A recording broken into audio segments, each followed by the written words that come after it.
एमिति तो बहुत प्रकार चिली आइटम रेसिपी अच्छी। आज मु आपण मानक पई आनिछि अंडा चिली रेसिपी। आशा करे आपण मानकु एई रेसिपीटी भल लागिबो। वीडियो को प्रथम रु शेष पर्यंत देखिया पई अनुरोध रहिला। मो चैनल को जदि सब्सक्राइब करि नाहंती नुआ आसीचंती ताले मो चैनल को सब्सक्राइब करि नेबे। फेसबुक पेज रे जदि देखुछंती ए वीडियोटी को पेजटी को फॉलो करि नेबे। नमस्कार, जय जगन्नाथ। मो चैनल सिचिन्स एंड बाइट्स रे आपण समस्त को स्वागत जणाउछि। ताहले चलतु प्रथम रेसिपीटी स्टार्ट करि नबा। देखंतु प्रथमे मु गोटे बाउल नै जाइछि आ सेइथरे 5टी अंडा मु फटै नै जी। आपण जेतिकी लोक बा घर मेंबर पाई बनौजंती ए आइटमटी सेई अनुसार अंडा नेबे। मु एठी 5टी अंडा नैछि। एबे आमे सेइथरे पकै नबा स्वाद अनुसार लूण। जेतिकी आपणकर अंडार मात्रा अछि सेई अनुसार आपण लूण ऐड करिवे। ता सहित कटा हैतिबा कंचा लंका को पकेइबे। आपण जदि राग कम खाउछंती किंबा राग खाउ नाहंती ताले एठी कंचा लंका को पकेइबा को स्किप करिवे। किंतु सबुठो इम्पोर्टेंट जिंस इथिरे आपण गोलमरिच गुंड को ऐड करिवे। देखिबे फ्लेवर बहुत भलो आसीबो। एठी मु पाखापाखी हाफ छोट चामच रु हाफ एठी मु गोलमरिच गुंड को पकेइ नैछि। ता सहित 2टी कंचा लंका को एठी काटी के पकेइ नैछि। एबे एई सब जिंस को आमे भलो भाबरे फेंटी नबा। फेंटिबा बहुत इम्पोर्टेंट। आपण केसर आ धड़ा भागटी भलो भाबरे जेमिति फेंटी देबे। देखंतु एई परि भाबरे तार मिक्स जेमिति हेइ जिवो। एबे चलंतु गोटे कड़ाई नै जिबा।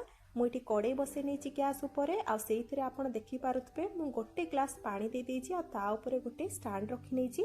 प्रथमे एई पानी को आमे गरम करि नबा। पानी टिके गरम हेइ आसिला परे मु देखंतु एठी गोटे स्टील प्लेट नै जाइछि आ सेइथिरे अल्प किछि मात्रा रे मु तेल मारि नैछि। एबे अंडार घोळ को आमे सेइथिरे पकेइबा। आपण चाहिले कोनोसी टिफिन बॉक्स मध्ये नै पारिबे स्टील रो।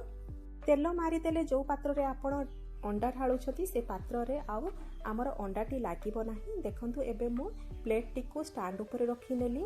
एबे आमे ताकू ढांकुणी घोड़े दबा आ लो फ्लेम रे ताकू पाखा पाखी एठी आमे 15 मिनिट पर्यंत भलो भाबरे पानी को फुटे नबा। जा भितरे कि हमर अंडाटी मध्ये हेइ जिवो। बिल्कुल फ्लेम को आपण हाई करिवे नाही, लो फ्लेम रे करिवे। देखंतु आमे एबे ढांकुणी घोड़े दबा आ याकू लो फ्लेम रे 15 मिनिट पर्यंत ताकू भलो भाबरे फुटिया पई दबा। देखंतु 15 मिनिट परे मु एठी आपण मानकू देखुची ढांकुणी खोलिकी आ देखि पारुथबी ये पूरा फुली जाइछि हमर अंडा घोळटी।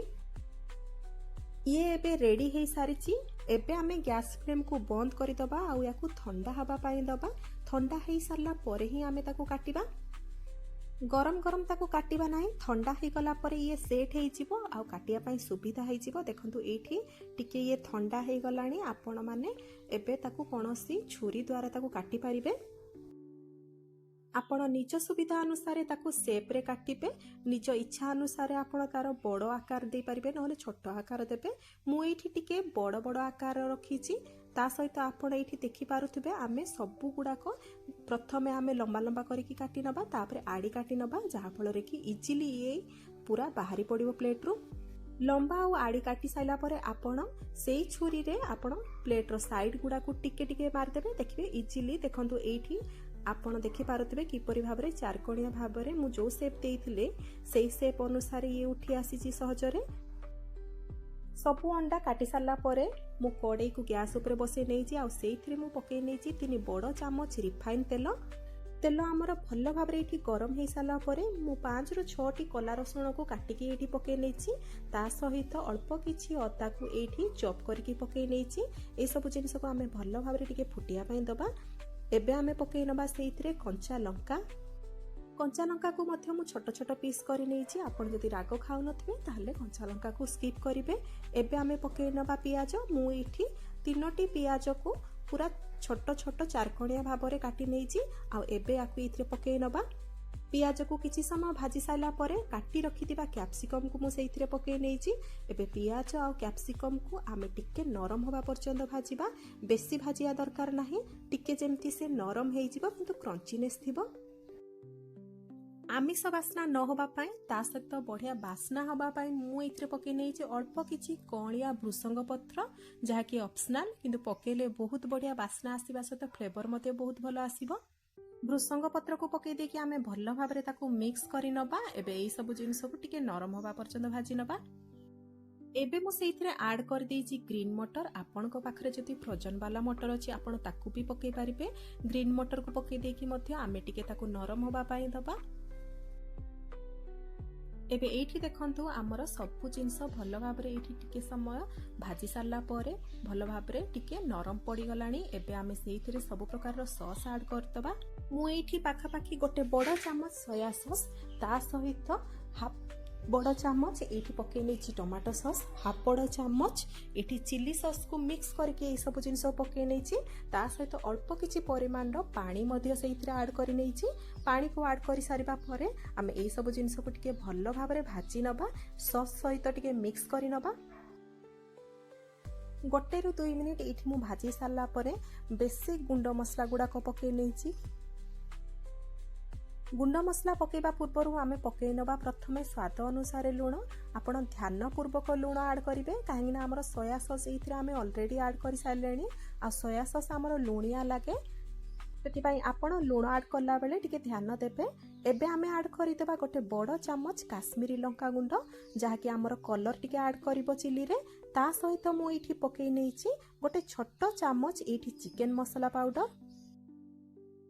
एबे एई सब जिंस को आमे पकेई देकी भल भाबरे ताको मिक्स करि नबा। भल भाबरे मिक्स करि सारला परे आमे गोटे मिनिट याकू भल भाबरे एठी भाजी नबा। देखंतु गोटे मिनिट परे आमे भल भाबरे भाजी सारला परे आमे आगरु काटी रखिथिबा अंडा को एथिरे ऐड करिबा। अंडा को पकेई देकी आमे अंडा को सॉस सहित भल भाबरे मिक्स करि नबा। पूरा भल भाबरे जेमति कि सॉस रो कोटिंग अंडा ऊपर आसी जिवो। भल भाबरे मिक्स करि सारला परे आमे एथिरे ऐड करितबा गोटे छोट चामच गोलमरीच गुंड। गोलमरीच गुंड सबु चिली आइटम रे बहुत इंपोर्टेंट, सेति पई गोलमरीच गुंड को आपण शेष रे पकेइबे। गोलमरीच गुंड को पकेई देकी आमे भल भाबरे ताको अंडा सहित आ सॉस सहित मिक्स करि नबा। भल भाबरे मिक्स करि देकी आमे एठी गैस फ्लेम को ऑफ करि दबा। आ शेष रे आमे पकेई नबा ता ऊपरे कटा होइतिबा धनिया पत्र को। कटा होइतिबा धनिया पत्र को पकेई देकी आपण एई आइटम को एइटे कंप्लीट करि पारिबे। पूरा रेडी हे गला हमर अंडा चिली रो रेसिपी। जेमिति देखा होछि सुंदर सेमिति खाइबा पाई मध्य तार 100 गुणा तार स्वाद थाए। सेति पई निहाती ए रेसिपी टी को ट्राई करंतु घरे, निजे खांतु, परिवार वर्ग को मध्य खुआंतु। रेसिपीटी भल लगी लाइक टे निहाती करिवे। जदि एई रेसिपीटी पसंद आसीथिबो आउ का सहित शेयर करिया पई चाहुछनी ताले बंधु बांधव सांगसाथी मानक सहित शेयर करिनेबे। मो चैनल को जदि सब्सक्राइब करिनांती नुआ आसीछंती ताले प्लीज सब्सक्राइब करिनेबे। पुणी देखाबो गोटे नुआ रेसिपी वीडियो रे। नमस्कार, जय जगन्नाथ।